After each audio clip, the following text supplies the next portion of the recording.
this will probably be my last video review for the night. So, on that note,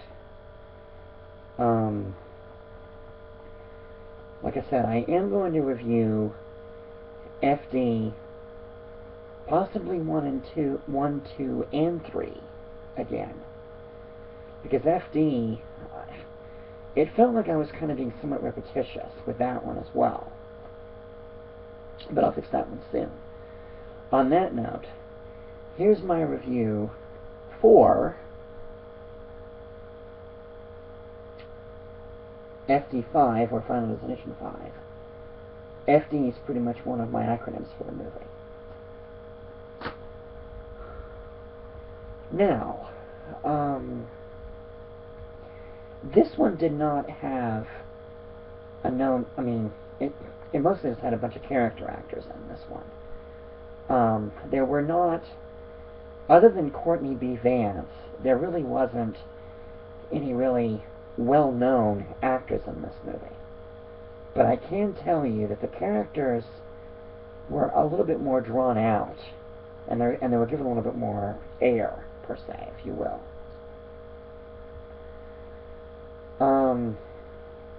There is a reason why I feel like this should be the last one. And, with this one,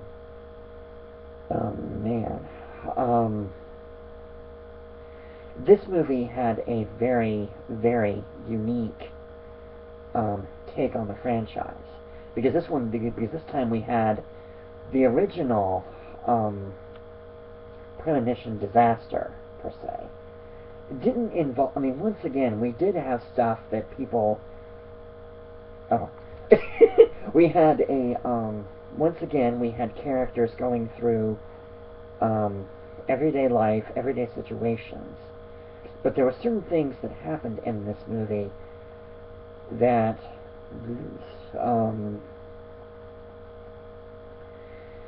there was one particular death scene that I thought was really, really, for one thing, because I wear glasses, and I'm not at all interested in going for the laser surgery or even the contacts, I, for one, will certainly stick with glasses after that. Because there's one particular death trap that involves the laser surgery with your eyes. And, this scene, like I said, I'm happy with my glasses. But that was before even seeing this one. So, if there's any indication, I wouldn't go with contacts, and I certainly wouldn't go with laser surgery. But not just because of that particular death trap in that movie, but, well, it's making me even less interested in trying for the laser surgery.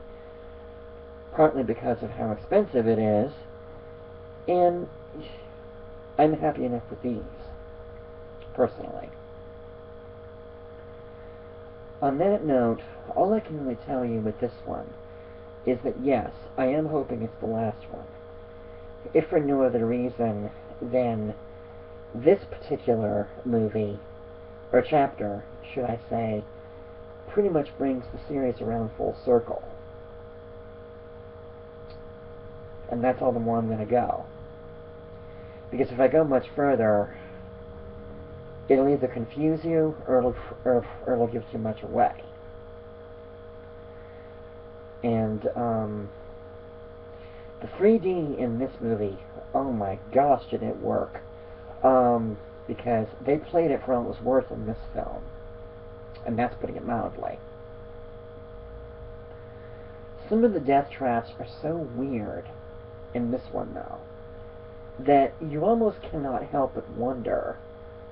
Yeah, there's some elaborate ones, and then there's, what? Then they kind of give the storyline, the scripts a little bit more breathing room. They didn't add much to this one that were not in the other movies. But I remember throughout the first three, the music composer Shirley Walker, I think that was her name, with three, three, with 4 and 5, Brian Taylor takes over the excuse me, the music, and he does a pretty nice job, but he kind of he doesn't have quite the ominous gift that Shirley Walker did with on the series, but he still does okay with what he has to work with. And another thing that I've noticed about these movies, and I do have to keep saying this, with movies like this, because you have somewhat more to work with, because you're not dealing with a guy with a knife or some kind of weapon of whatever kind, like I said, you have somewhat more to work with. But despite that, I am hoping that because of how this one ends, that they're going to say, okay, we're done. We don't need to make any more. We've pretty much covered everything we can cover. Now, as far as the death traps and the premonitions, now they could do more than that, more with that. But with the way this one concluded, I don't know. It depends on your point of view. Because the premonitions and the death traps, there's so much more they can do with that. But I don't want to say it too many more times. So on that note, if you're a fan of the series, the 4th one and the 5th one are definitely not bad wrap-ups. Although the 4th one, we thought that was going to be the last one as well. But honestly, I don't know. It just depends on your point of view, I guess. So, on that note, like I said, if you're a fan of the franchise up to the 3rd one, the 4th one and the 5th one are not bad. They could have been a lot worse, but they could have been better too. So check them out.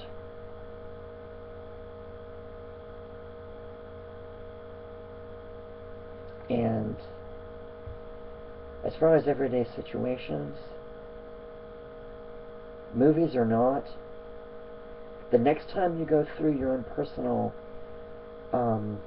routine, per se, just to be on the safe side, you might take a few more precautions to avoid these kind of disasters,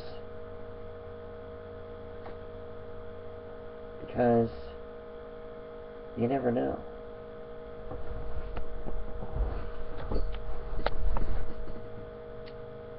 Take care, and good night.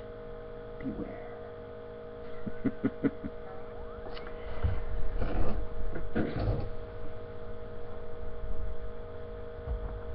Have a good one.